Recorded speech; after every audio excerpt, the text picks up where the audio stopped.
Welcome back to Gateways, a Lifeline for a Lifetime. I'm your host, JoAnn Sheehan. Today I'm joined by someone who's been part of the Gateways family for more than 2 decades, Mindy Huckins.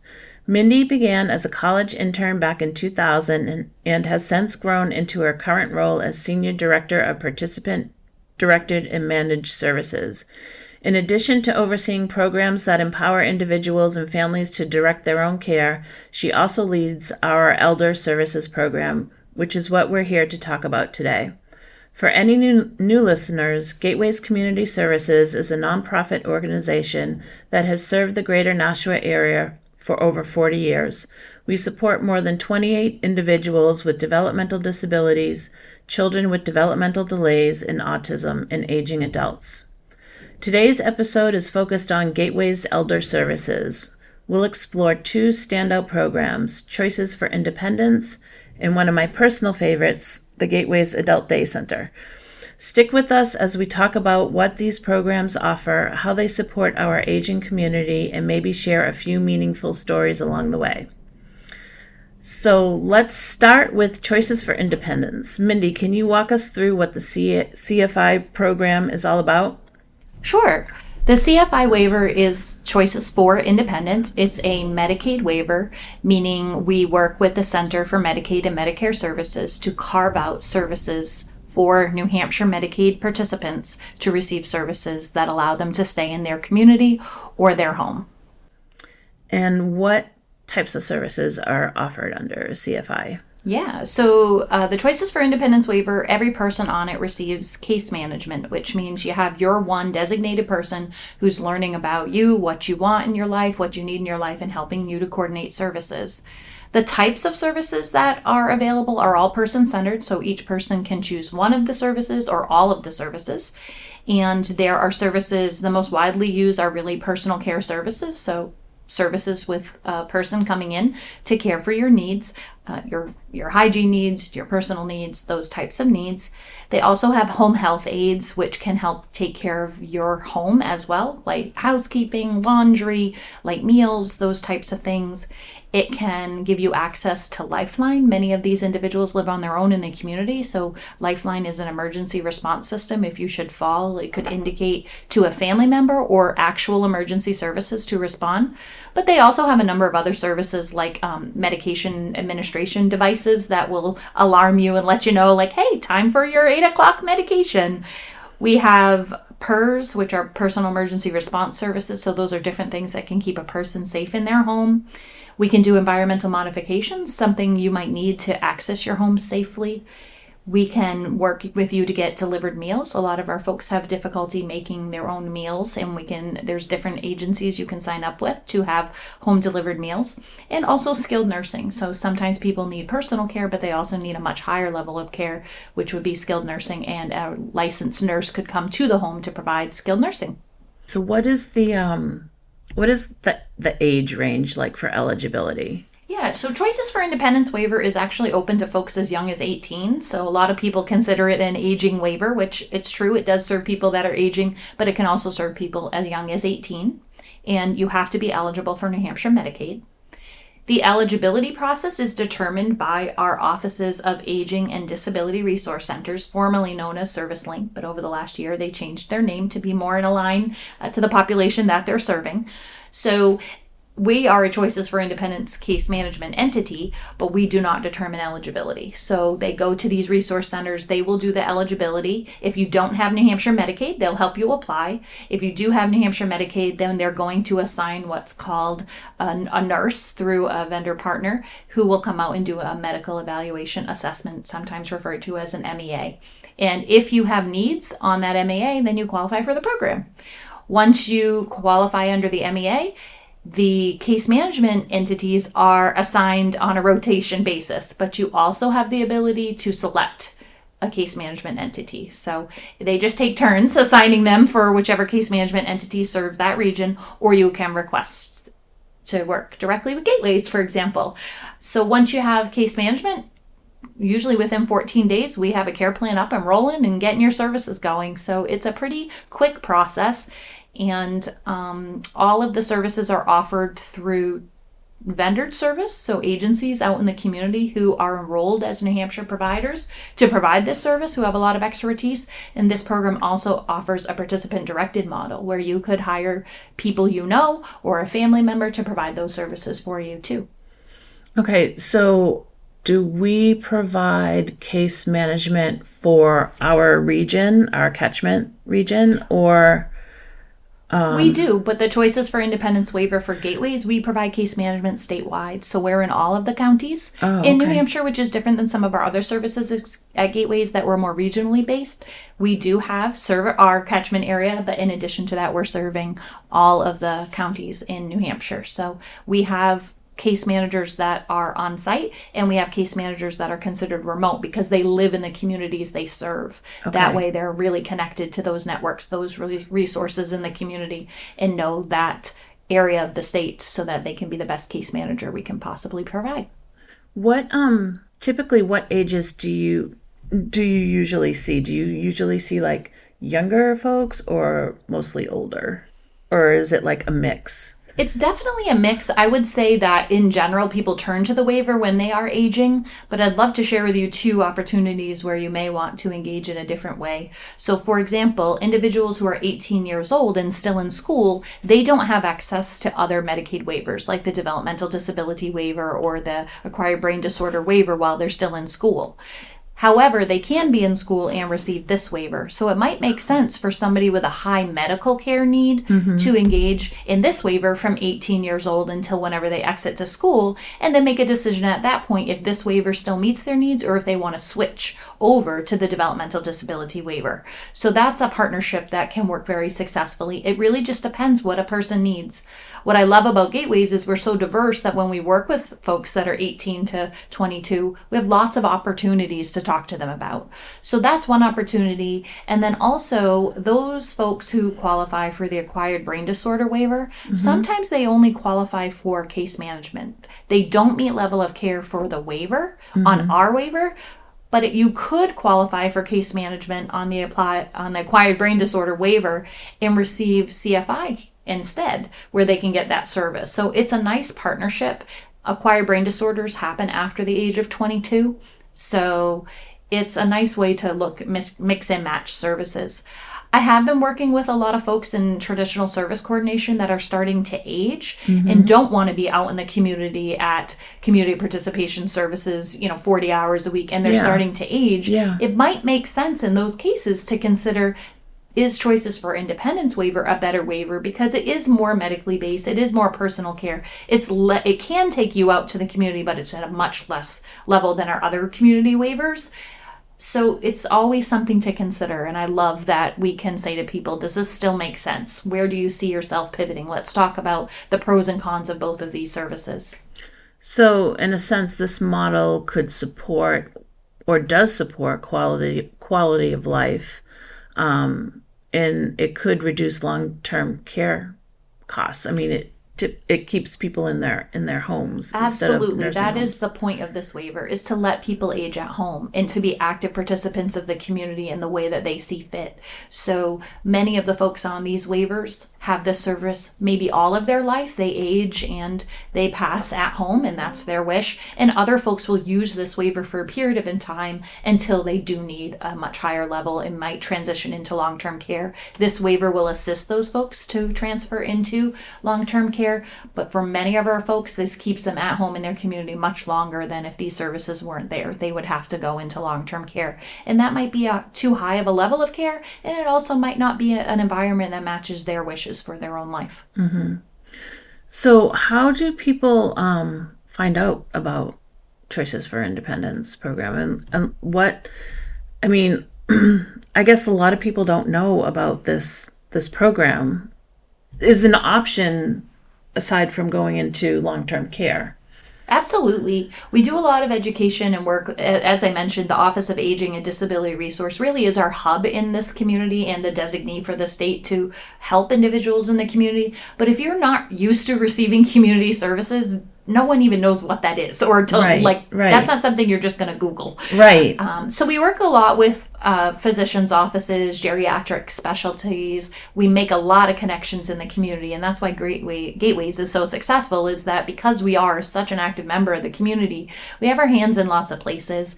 Our aging team, they do attend a community meeting in Nashua called the Elder Wrap, and that's where a bunch of community organizations meet up to share resources. Sometimes we get emails from the community saying we have a person in need, who's the best place to refer them, and we all just jump on and respond. We have a very responsive and active community. We participate in statewide aging meetings and connections so that we really can connect each other.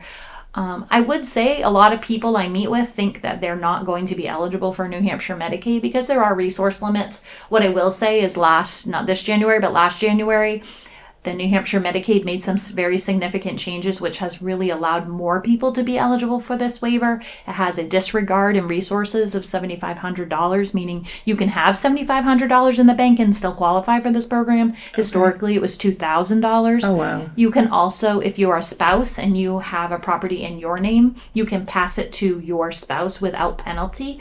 In the past, that counted against you as a resource, so people were no longer eligible. So I really encourage people to get connected, and it's worth trying to see if you could get eligible for New Hampshire Medicaid, because these resources could be life-changing.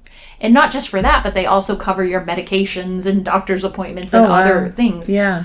Medicare is a wonderful benefit, but it covers 80% of medical care, and the person is still has to pay 20% out of pocket, where New Hampshire Medicaid could cover that 20%. So there's just so many benefits to being eligible for New Hampshire Medicaid for people in the aging population. So I always encourage people to visit the Office of Aging and Disability Resource and just explore it. Wonderful, wonderful program, it sounds like. Now let's talk about the Gateways Adult Day Center. This program always puts a smile on my face every time I visit. It's a boatload of fun and incredibly heartwarming. So tell me about Gateways Adult Daycare. Where is it located? It's located inside of Alvern High School in Hudson, New Hampshire on Derry Road. I'm also obsessed with it as well, so I'll try to reel it in a little bit.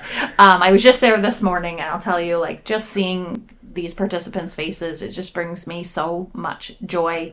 We are part of the Career Education and Training Center at Alvern High School, which prepares students for fields out in the community. So some are prepping students for 4-year degrees or 2-year degrees, and others are prepping students for certificate programs or fields that they can enter into right after exiting high school. So as part of our partnership with Alvern High School, we have students that come in and spend time with us at the Gateways Adult Day Center. Some are just Alvern student groups that like to get engaged and want to work with this population or want to give back, and others are more structured programs.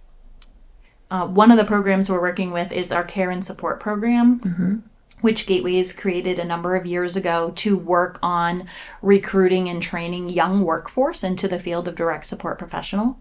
I'm sure, as you know, JoAnn, there's been a shortage of workforce in the medical area, and we know that these students have the heart to do this job, and if they're exposed at young ages, may really find a great career path. So we started this a number of years ago, and they get trained for an entire semester by a teacher. They receive all the training required to be a direct support professional in New Hampshire through the HEM 506 qualifications, and as part of that, they're doing some learning, and then they do an application. And as part of their application, they're in our center several times a week, applying what they've learned and getting some hands-on experience with our aging population. We just wrapped up a semester, and we had 19 girls this semester. That's quite a bit. All women this time. And they all came in. They wrote letters of thank you. They brought their yearbooks in. And it's so sweet and genuine. And we are the only multi-age program in the entire state offering adult day with this mixed population. And it's so cool, all this stuff. Tell me about the program itself. Who's eligible? Sure. So it's a licensed medical adult day program. So earlier we spoke about the Choices for Independence waiver. If you're on that waiver, it does cover the tuition cost for adult day. So that could be covered. We can also get coverage through New Hampshire Medicaid. If you're not on CFI, but you have Medicaid, we can apply through what's called State Plan Medicaid. So I can look for an authorization there. I'm really excited to announce that a number of years ago, we engaged with the Veterans Association, the VA, and became a vendor provider. We hadn't had a match in a number of years, so the Manchester VA reached out to me and we had a conversation. We worked with Mary Landry in our billing office, and we are now a proud provider of the Veterans Association. So now the VA can also fund veterans to attend our adult day center, and that's brand new. So we have one veteran who was coming 2 days a week through private pay, and now the family is able to tap into this resource. So we are super excited. The majority of our folks are coming at a private pay option, meaning they're paying out of their pocket, either from retirements or other resources that they have as family. Our rate is $93.60 per day for private pay, which is a 6-hour day. It includes your food. We partner with the Soul Sisters, which is an amazing organization in Greater Nashua who really has a focus on food insecurity and food security in our area. So we appreciate that contract with the Soul Sisters. And if you're not familiar with them, check them out. Yeah, they are a wonderful nonprofit. Yes. And so we do have Soul Sisters, so they have their food. And one of the other things about a medical adult day center is that you're required to have an RN on site. And I can't tell you how valuable that is, having a registered nurse, because running to the doctor's office every time you think something might be up is a lot for caregivers and individuals. So having our nurse, who's not a doctor but can monitor things as well, is just really life-saving. For some of our folks that are aging, a urinary tract infection could lead to the end of life for them. And catching those signs early, or watching for other oxygen levels, other things that we can easily monitor. Yeah, I was just going to ask you, what does the nurse, the on-site nurse, do? Sure. So she's a big part of intake. So when we assess people, we're doing a lot of assessments to make sure that we can care for them safely here at the center. What are their medical care needs? What types of things do we need to be monitoring? What are their goals? Sometimes we have people that are insulin dependent, so we're giving medications during the day or any type of medication. We do vitals every month just to check. A small weight loss or weight gain of 5 to 10 pounds for a person who's aging could have substantial impacts to their life, could indicate a medical emergency. So doing those types of things, but also just overall assessment. Some of our folks have declining memory issues, dementia, other types of Alzheimer's. Watching those, urinary tract infections, watching people's oxygen levels, those types of things, that can really indicate a medical crisis. So monitoring all of those things, as well as overseeing our licensed nurse assistants. So we have 2 licensed nurse assistants, one of which is also an MNA, which is a medical nurse assistant, meaning that she can give medications under our RN. And we also have 2 activity aides. So our activity aides run our activities. When you come to the adult day, it looks like you're just having a blast all day long, which in fact we are. But everything we're doing is very intentional. It's working different parts of the body, fine and gross motor, working parts of the brain, cognitive games that will slow the aging process. And dementia and Alzheimer's is about parts of the brain cells dying, and we're trying to prevent that from occurring and keep things where they are. So doing these really intentional activities help keep people moving, help keep the brain moving and thinking, and keeping speech and language and all those things in place. I love going there. It is. It's so fun. A day in the life at the adult day, we come in, we have breakfast, we have a social chat, which is pretty much their favorite part of the day. And then we do a day in the life. It's a daily chronicle where what happened 100 years ago on this day, 10 years ago. That's really working that brain, the long-term and short-term memory, which is really fun and gets some conversation going. And then at 10, we usually break into a theme activity where we're doing crafts and other fine motor activities. At 11, we start exercise. It's adaptive, which is really important. We are always moving in this program. If you stop moving, then you stop moving. And it's that much harder to get up and going. So we do adaptive exercise, and then we go into some cognitive games. They love to do games about, for example, different products, like we'll sing their tagline and they have to name the product, or they love nursery rhymes like hey diddle diddle, and they'll yell cat in the fiddle. We do a lot of trivia. And then at 12, of course, the best part of the day is eating and dessert. And then at 1, we go into gross motor. I'll tell you right now, if you go into a quiet activity right after lunch, we're all going to be snoozing. So we got to keep moving. We have a lot of fun gross motor activities, cornhole, horseshoes, ladder ball, you name it, we're doing it. A cardio drumming with noodles, all the fun stuff. We also have a balcony that oversees the courtyard for the seniors, and we have 2 raised gardens we just purchased from Pallet Works, which is a company of people who experience disabilities making woodworking items out of pallets. So we were very excited to partner with them to receive our raised garden bed. So we'll be growing a garden very, very soon. Today's big news is that our caterpillars hatched and we have 6 butterflies we'll be releasing this week. So we're pretty excited about that. Some of our folks, while they're at the Adult Day, have a new service that we call a la carte services. Over the summer, when we were meeting with our caregivers, they identified some things that were real barriers to them at home, especially some of our private pay families. So now at the center, people can sign up to have loads of laundry done. They can have a shower done for their loved one by a licensed nurse assistant. We do nails and hair care. And so it's really taken off. I'm really pleased that caregivers trusted us to tell us some of the things that they struggled with at home. So right now, every week we have at least 2 people getting a shower every single week, and it's just been life-changing for them. I have a new person starting that's also going to have another 2 days a week of showering. So this just came from having that listening ears and listening to caregivers talk about what was a barrier for them at home. So we're always excited when we can respond and meet a need. And so Gateway strives to be innovative in all of our services, and this has really taken off this past year. I'm just curious about the personalities at the Adult Day. I know you have a few. Oh yeah, they're a hoot.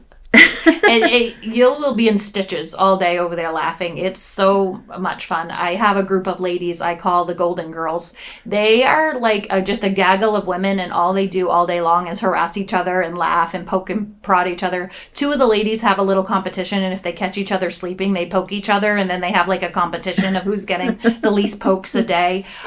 It's so much so that we've seen such social connections that people switch days. So you can come to the Adult Day 5 days a week, or maybe even just 1 day a week. And we've seen many occasions where people are just so connected to some of the peers that they switch their days to align. Actually, today for me is a very exciting day. 2 weeks ago, we got a call from a husband. He said his wife had been refusing to leave the home. They went to their annual physical. She's just really showing some signs of depression and really declining. And he said, I've not been able to get her to agree to go anywhere. I don't know if she'll even come in. And I said, well, we're here for you and we're happy to try it. So she came in, and it happened to be a day where the Golden Girls were up to their typical shenanigans. And she jumped right in. The ladies pulled her in. They were like, come on over, sit with us. They were chatting and laughing. She did not want to leave. Her husband was in tears, just saying, I was so scared of coming here this day. And I have not seen her shine that bright in years. And so today is her intake. So I'm here. So Liz is doing the intake, and I'm kind of jealous because I want to hang out with her a little bit. But she's going to be joining us. And it's like, that's the kind of stuff that just, when the caregiver comes in and they're really scared, just like to see that hope inside of them and just see her shine and see that happiness. I don't know how much time she has with us. I hope many, many years. But what I can guarantee is that by attending the Adult Day Center, her caregiver will have some of the care he needs, but also her life will be brighter for these days. So I'm so excited when I go back to get to say hi to her again. And I was so excited when I met her. I've been like, oh, I can't wait to have her. So it's just exciting because I think she'll start next week. We have everything in place. So we get really excited when we add to our family. These are not just people to us. We know their loves, we know their joys, we know the things that they're challenged by, and we are honored to be part of their life. So when you're in there, it's such an honor to be with them, and I can tell how special the program is to you when you call them family. Yeah, we're going to be here for the time that we can be to make an impact, and we're going to do everything we can in those moments. It's really special. Some of our students shared with us, one of them shared with me that she lost her grandparent this year. And she said, I was so heartbroken about it, but it also had so much peace because I had seen what we could fill in these years. And I also knew I would have all of these people to help fill that gap for me. And, I see all those things and I know that we're doing the right things. Yeah. So if somebody wants to come to Gateway's adult daycare, how do they find out about it? Like, where are you guys in the community? How can somebody sign up? Sure. As I mentioned before, because Gateways is everywhere and already in the aging community, we're at the Elder Wrap, we're at all of the community places, the physicians' offices. Dr. Lisa Scheib is on our board. She's also our medical director for the Adult Day program. She's a physician for Foundations Healthcare in Nashua. So we get a lot of direct referrals from physicians. But also visit our website. We have some really nice videos featuring the principal of Alvern High School, Steve Beals. He's also on our board of directors. He's a huge champion. Alvern High School has really built us into the fabric of their programming there. They offer us space. They care about us. They include us. So you can watch a really nice video of them updating the Adult Day Center when they did their work over there. But also you can just give us a call. You can come by anytime. We're open Monday through Friday, 9 to 3. You can give me a call right at our phone number, 603-883-0994. And we can schedule a tour. We do invite everybody to come in and see the place. Once you see it, you feel it, you know it, and you'll see if it's the right fit for you or your loved one. And we can usually get people up going pretty quickly. So it's usually just a phone call. Sometimes I talk to people 5 or 6 times before they're ready to take that plunge, and I'm more than happy to do that. So that's awesome. Yeah. I can't say enough about this program. Every time I visit the Adult Day Center, I leave smiling. If you're interested in learning more or exploring enrollment for a loved one, visit www.gatewaycs.org to access the FAQs and follow their simple 3-step admissions process. And that wraps up this episode of Gateways, a Lifeline for a Lifetime. A big thank you to Mindy Huckins for joining us today and sharing her deep knowledge and passion for serving aging adults. Before we sign off, we'd like to share a quick message. Gateways is currently hiring direct support professionals. These individuals are more than caregivers. They're mentors, motivators, and a vital lifeline for the people we support. If you're looking for work that truly matters, where you can make a lasting difference in someone's life and your own, visit www.gatewaycs.org to learn more and apply today.